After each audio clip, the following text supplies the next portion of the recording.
This is an H06 made by the Dutch electric guitar company Aristides. I bought one of these guitars right after the headless model launched, before I had a YouTube channel, but it wasn't for me at the time. Nonetheless, Aristides is a guitar company that I believe is truly attempting to innovate, and today I'll be sharing everything I can about this brand as a whole while focusing on this headless model.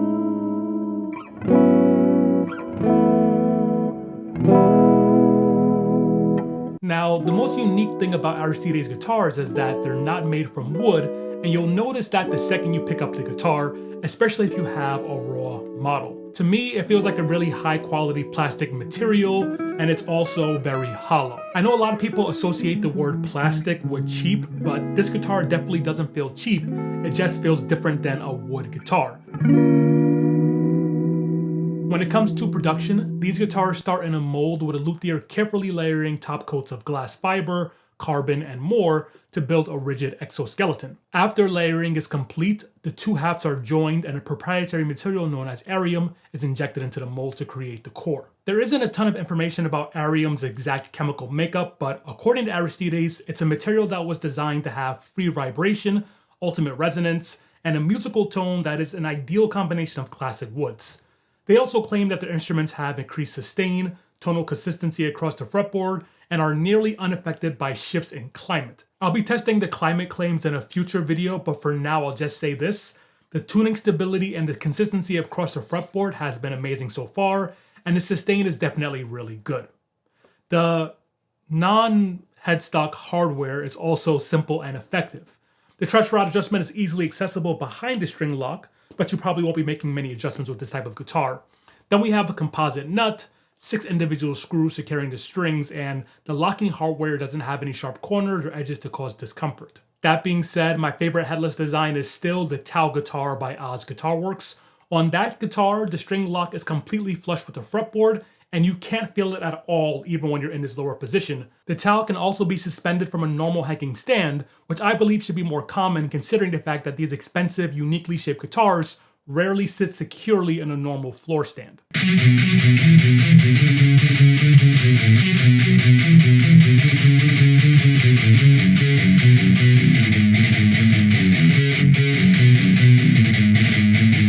Now, when it comes to the neck specs, I want to quickly give you an idea of what Aristides offers as a whole, and then we'll focus in on this specific instrument. Just keep in mind that we're going to be focusing on 6 string specs since the specs vary depending on how many strings you choose. There are 4 different Aristides models: a Strat style, a fan fret Strat style, a headless, and a Tele style. All Aristides guitars come with lumen lace side dots, stainless steel frets, and rich light fretboards. And I think the light color is especially cool since it looks almost exactly like maple.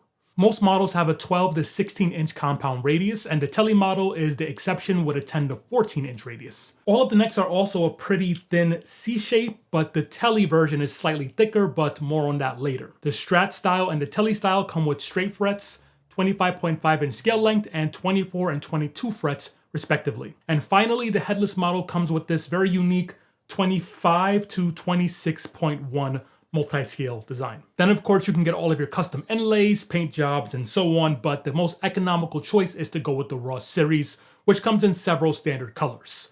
So onto this guitar in particular. As you would expect, the fretwork is flawless, there's not a single rough edge, it's leveled completely perfectly, no fret sprout, no dead spots whatsoever. So when it comes to overall neck fit and finish, this is flawless. You can get guitars that are equally this good, but nothing can really surpass this level of quality. Now, I have a separate video coming soon on fan fret 6-string guitars, so I won't get into too much detail here. But I will start by saying this for reference. I usually don't like fan fret guitars. That being said, I did play Strandberg guitars for a while, and I had almost no issues whatsoever with that fan fret design. So with this fan fret design, if I play an F13 chord in first position, it's very uncomfortable. If I play a G minor 9 chord, it's very uncomfortable unless I use an alternate fingering. And the same goes for A minor 9, and the same goes for C minor 9 down here.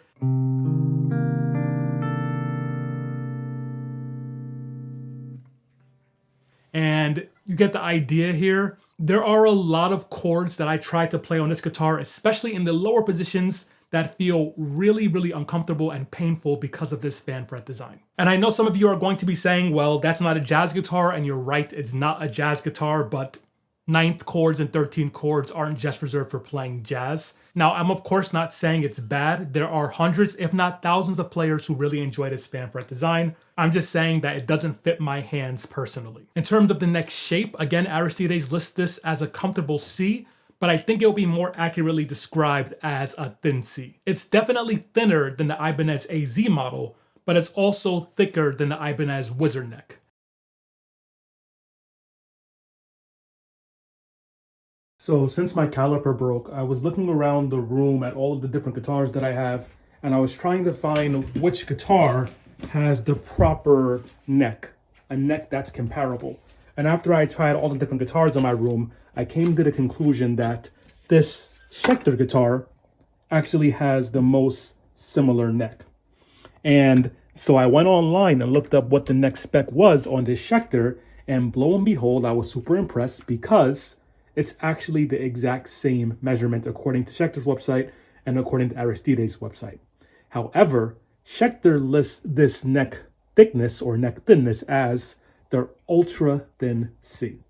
So, like I said, the Aristides neck is listed as a comfortable C, but it's really pretty thin. Now, the heel joint and the high fret access is an example of where the Aristides design excels. For one, this neck through design is gorgeous and incredibly functional, and seeing this same design on a Tele style guitar brings me an unreasonable amount of joy. Another small detail here is the angle of the lower horn, which when combined with the heel joint design allows for unparalleled high fret access. No matter how you move your left hand when you're playing in these high frets, you're never going to be coming in contact with this horn, so this is pretty much as good as high fret access can get. Now, I know just about everyone who watches my channel is some type of creative person. We tend to have artistic goals, side hustles, or even skills we just continue to develop. But it can be difficult to understand where to start or even what path we should be on. That's why I'm happy to tell you about Skillshare's Learning Path feature, and the first 500 people to use my link will get a 1-month free trial to Skillshare. Skillshare is the largest online learning community for creatives, and there's thousands of classes led by industry pros for topics from everything from filmmaking to productivity and more. I recently began the Your Creative Business Learning Path, and I'm excited to implement the strategies into my guitar education and review business this year. Learning paths are hand-picked classes from a variety of excellent creatives that are designed to be taken in order. So as you go through the learning path, your skills in a particular topic build on each other, allowing you to have steady progress and a clear direction the entire way. There's learning paths for pros and hobbyists alike in topics like creative freelancing, design, productivity, and much more. We all make goals for the new year. Take your career, skills, or side hustle to the next level by joining a Skillshare learning path. And don't forget to use my link below for your 1-month free trial. These spots are limited. Now, the body of this headless Aristides is familiar because it's quite obviously a variation of the Strandberg body. If you've seen my Strandberg series in the past or my updated Strandberg video, you'll know I believe that this is one of the best body designs ever created, and it's still my favorite headless body shape. And although this isn't a complete Strandberg copy, we do get most of the benefits. This rear cut over here allows for the guitar to balance on your right leg in the ideal 45-degree-ish angle, and you can of course place the guitar in many other postures depending on what is most comfortable for you. And if you want to know more information about guitar ergonomics and posture, check out the playlist. I'll link it right over here and below. I will say that this guitar is actually a little bit heavier than my Strandberg guitar was, and it doesn't really balance the exact way my Strandberg did. That being said, it still balances very, very well. There's obviously no neck dive, and it's obviously not overly heavy. It's still a great ergonomic design overall. Now, there is one very, very slight issue with this overall input jack design. So Aristides actually gives you 2 different jack locations, and that's because you want to be able to plug your guitar in without it being in your way if you're using it in an ergonomic position. For example, if you use this bottom jack, you can place the guitar over your right leg and it sits fine. But if you want to place the guitar like this, the jack's in the way. If you place it in this jack, ideally, now you can place it in the right position. That being said, because of the angle of this jack and the location, it still does protrude a little bit when you place it in this position here. And I can actually feel the jack on my leg messing with how I want to hold the guitar. Again, This is certainly not a deal breaker and it's still very ergonomic. I think it would be a better idea to just use one jack and to place it somewhere either recessed into the body so that it's not in the way, or you can just place it on the top of the instrument, kind of like it is on my Abati Concepts ME guitar. So I think this is one area where this design can be slightly improved. The body also has a really nice forearm bevel, which is aggressive enough for comfort, but not so aggressive that you slip off the instrument. I think this is a great compromise. And when we turn the guitar around, there is just a tiny bit of a belly carve. I wouldn't even say it's a belly carve per se. I think the back is just sculpted nicely to be a bit more comfortable.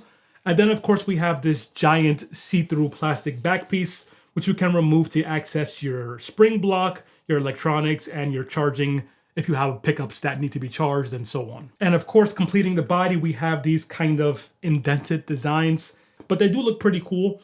I think they look a lot better than the original Aristides cuts, which in my opinion were a bit too extreme. Now, I don't want to spend too much time discussing the pickups because when you get an Aristides guitar, you get to choose your exact pickups, your exact wiring, and all of that stuff. And these are EMG pickups. At the same time, however, I don't know what the wiring actually is. We have a 5-way switch, so I'll go through the 5-way positions and let me know in the comments what you think the wiring actually is. So I tried for an hour to find some type of setting where I can play through all 5 positions and have it sound good and have it not clip. But this wiring is so strange and has such dramatic shifts in volume that there's no way I can do that. So this is what they sound like.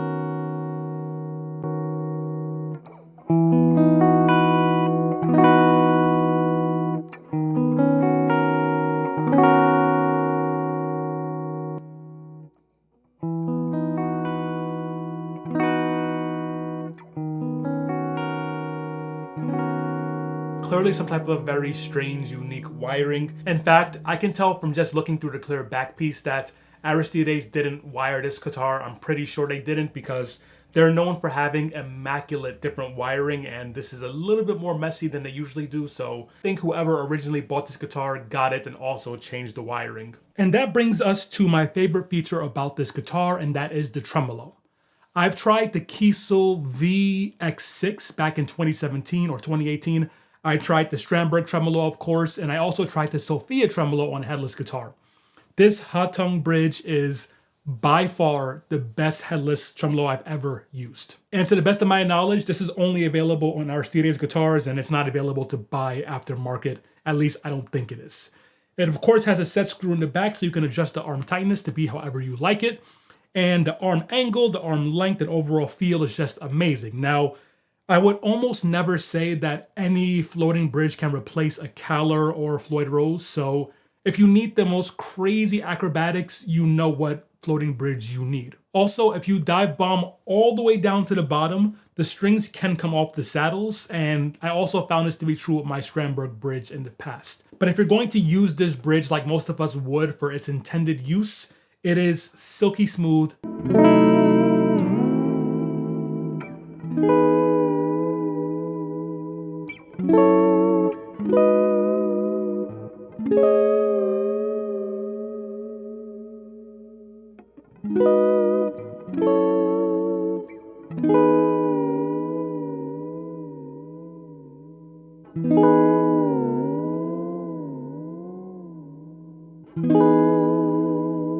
It stays in tune perfectly well. It flutters.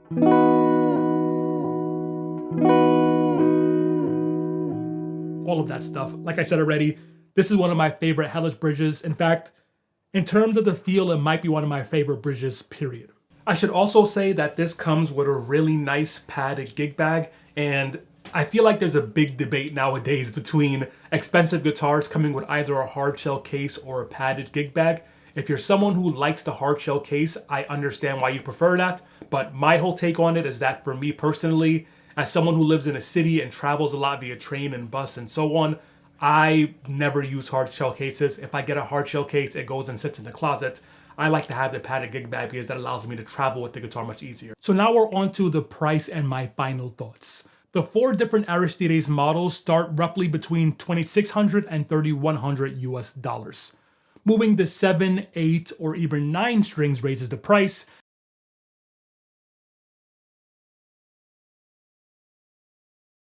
as does fancy inlays, fancy paint jobs, fancier pickups, and so on. This is all standard procedure when it comes to buying a boutique guitar. For our comparison, I spec'd out a simple HH floating bridge model, similar to one of my favorite guitars, the Bossy Concepts MB6. The Aristides came to about $2,900 US. Keep in mind that the color, inlays, pickups, wiring, hardware, etc., that's all fully customizable. The IMI, which has 0 customizable features, cost around $3,800, and if I paid full price for the pickups and upgrades, it would have been close to $5,000. Here's another example. As of making this video, I believe Strandberg only sells the neck-through model via the Pliny signature guitar, which again has no customizable features. It's also made in Indonesia, and that sells for $3,000 US. I spec'd out a similar Aristides guitar. It came to be $3,300, and this guitar in terms of the quality feels way higher than the Strandbergs that I played in the past. The bridge is better in my opinion, the fretwork is better in my opinion. Long story short, these guitars are quite obviously expensive, but when you compare them to other boutique guitar brands and other custom shops, the price is actually fairly reasonable. And with that in mind, I do think that Aristides can improve in 2 ways, so here's what I would love to see in the future. Number 1, and this is dire, the 6-string headless guitar should have a straight fret version. It's a bit frustrating that builders seem to automatically assume that if you have a headless guitar, that means you want to drop tune and only play metal. There are a lot of us who like headless guitars, who like modern guitars, who also want to be able to play our normal jazz chords in normal ways. I would like to see a straight fret version, and I think it's mandatory on all headless 6-string guitars, especially if the fan fret feels as dramatic as this one does. Number 2, it would be nice to have more neck options. I'm not saying they need to offer 6 or 7 different neck shapes, but in my opinion, most boutique companies should offer 3 neck shapes: thin, medium, and chunky. I'm happy they have a different neck on the Tele model, and in my opinion, that's the right direction, but even that difference is pretty small and again is only on that one model. Now, before the Aristides fans leave angry comments, understand, I know their injection molding system will require a completely different mold for every single neck option. That would take up more space, it would probably complicate the ordering process, it will cost a lot more money for them, a bunch of other stuff. Hell, it might even make the company lose money. I get that it just might not work for their business model. But as consumers of guitars, it's our responsibility to make suggestions to these companies so that hopefully they innovate further. Actually, let me just give you an example that explains my position perfectly here. So the other day, Marco sent me an email because he was, of course, enjoying one of my online guitar courses. That being said, he did have one suggestion.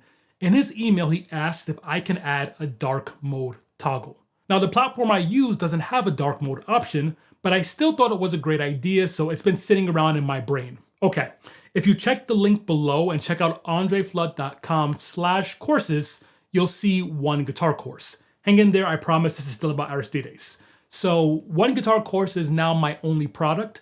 It's all of my past guitar courses. It's the new mastery sequence designed for all guitarists, regardless of what style of music you like, and all of my future courses. You get it all, lifetime updates, all of that stuff for just one price, one time, no subscriptions. Now, over the last few weeks, I've been putting the final touches on this new site, and the entire time, Marco's dark mode suggestion has been sitting in the background of my mind. So I decided to implement that dark mode aesthetic throughout the entire site.